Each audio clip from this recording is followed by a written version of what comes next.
রে কপাল, একটা কাজও জোগাড় করতে পারলাম না, কি যে হবে। বাবা টোনা, পেলি কোনো কাজ? না কাকা বাবু, পাশের বন পর্যন্ত ঘুরে এলাম, তবুও একটা কাজ পেলাম না। সব ধনী পাখির পা পর্যন্ত ধরেছি, তবুও কাজ হয়নি। শোন বাবা, একবার কালুর দোকানে গিয়ে দেখিস তো। ওর দোকানটা তো বিশাল বড়, তোকে কাজের পাখি হিসেবে নিলেও নিতে পারে। ঠিক আছে কাকা বাবু, কালকে যাব কালু দাদার দোকানে। আচ্ছা বাবা, যা, বাড়িতে যা। টোনা বৃদ্ধর কাছে বিদায় নিয়ে বাড়িতে চলে আসে। টুনি, আমাকে এক গ্লাস ঠান্ডা পানি দাও তো। এই নাও টোনা, তোমার ঠান্ডা পানি। তোমার ক্লান্ত মুখটা দেখে বুঝতে পারছি তুমি কোনো কাজ পাওনি। এভাবে আর কতদিন চলবে টোনা? চিন্তা করো না টুনি, আমাদের ভাগ্যে যা আছে তাই হবে। টোনা টুনি এভাবেই নিজেদের মাঝে কথা বলতে থাকে। পরের দিন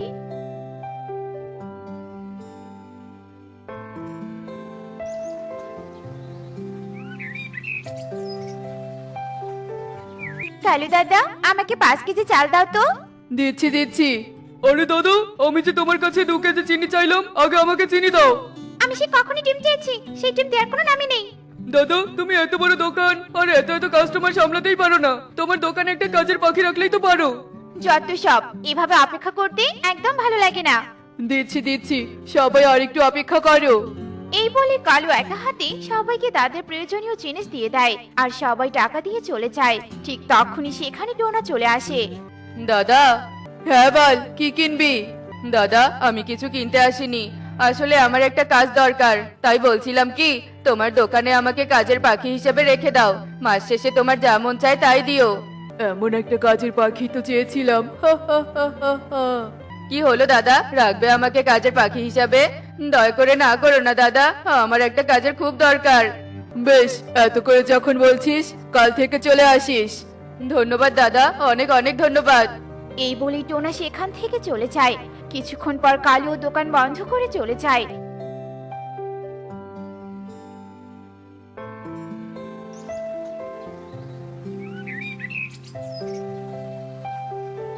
পরের দিন থেকে টোনা কালুর দোকানে কাজে চলে আসে। আমাকে ডাল দাও তো 2 কেজি। হ্যাঁ দাদা, দিচ্ছি, এই নাও। 2 কেজি আলু দাও তো। এই যে নাও দিদি। আরে কালু, তোর রাখা কাজের পাখি তো বেশ চটপটে, ভালো করেছিস একে রেখে। বেটা টোনা বেশ ভালোই কাজ করছে, মাস শেষে যে একটা টুপি পরাবো না, ভাবতেই কেমন অবাক লাগছে। হা হা হা হা হা। সবাই টোনার প্রশংসা করে সেখান থেকে চলে যায়। এদিকে আস্তে আস্তে দিনক্ষণ পেরিয়ে মাস চলে আসে। দাদা, মাস তো হয়ে গেল, আমার পারিশ্রমিকটা যদি দিতে তাহলে বেশ ভালো হতো।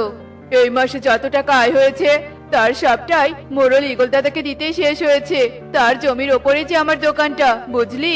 তবে তুই চিন্তা করিস না, তোর জন্য আমি স্পেশাল জিনিস রেখে দিয়েছি। এই নে, এই থালেটা রাখ। এ কি দাদা, টাকা দেওয়ার বদলে তুমি বাদাম দিলে কেন? তার উপর এতটুকু বাদাম, এটা দিয়ে আমি কি করব? বিক্রি করবি, নয়তো খাবি, নয়তো যা খুশি তাই করবি। আমার পারিশ্রমিক দেওয়া কথা আমি দিয়েছি, ব্যাস। আমি বাদাম নিব না, আমাকে টাকা দাও। টোনা, কাজে আসার আগে তুই কি বলেছিলি ভুলে গেলি? বলেছিলি আমি যা দিব তাই নিবি, তাই যা দিয়েছি তা নিয়ে ফটাফট চলে যা। দাদা, তখন তো আমি ওটা কথার কথা বলেছি, আর তাছাড়া আমি যা পরিশ্রম করেছি তার পারিশ্রমিক হিসেবে এই সামান্য বাদাম আমার প্রাপ্য নয়, বরং এর চেয়ে আমার অনেক বেশি প্রাপ্য। দাদা, শ্রমিককে ধোকা দিতে নেই। এই, তোকে আমি কি জ্ঞান দিতে বলেছি? যা, চলে যা বলছি। হ্যাঁ দাদা, চলে যাচ্ছি, আর করব না তোমার দোকানে কাজ। এই বলি টোনা বাদামের থলে নিয়ে সেখান থেকে মন খারাপ করে বাড়িতে চলে আসে আর টুনিকে সব কথা খুলে বলে। সব শুনে টুনি বলে, শোনো গো, এই সামান্য বাদামে কিছুই হবে না। এর চেয়ে ভালো আমি বলি কি, এই বাদামগুলো আমরা উঠানে রোপণ করি।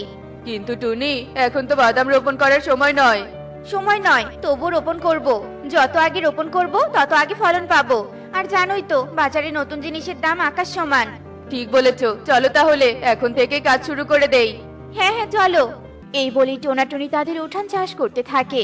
কিছুক্ষণ পর মাটি চাষ করা শেষ, চলো এবার বাদামগুলো রোপণ করি। দুজনই চাষ করা মাটিতে বাদাম রোপণ করে। বাদাম রোপণ করা শেষ, চলো পানি এনে দেই। ওরা দুজন পানি এনে উঠানে রোপণ করা বাদামে দিতে থাকে। এভাবে দেখতে দেখতে বেশ কয়েকদিন কেটে যায়।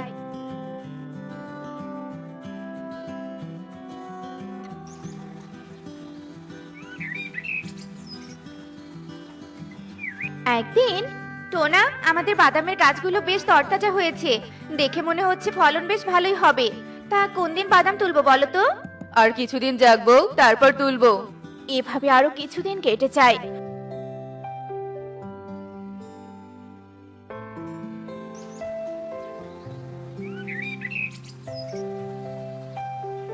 টোনাটুনি তাদের উঠোনে রোপণ করা বাদাম তুলে বস্তায় ভর্তি করে।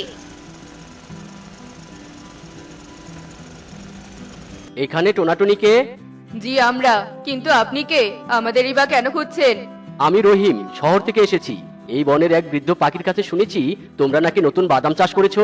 আমি সেই বাদাম কিনতে এসেছি। হ্যাঁ হ্যাঁ রহিম দাদা, আমরা বাদাম চাষ করেছি। এই যে বস্তায় সেই বাদামগুলো। বাহ, বেশ ভালোই ফলন হয়েছে। আমি তোমাদের ঠকাবো না। বাজারে নতুন বাদামের দাম সোনার মতো। আমি তোমাদের সব বাদাম কিনে নিলাম। এই নাও, এখানে 5 লাখ টাকা আছে। রহিম টোনাকে টাকা দিয়ে সব বাদাম ট্রাক্টরে তুলে সেখান থেকে চলে যায়।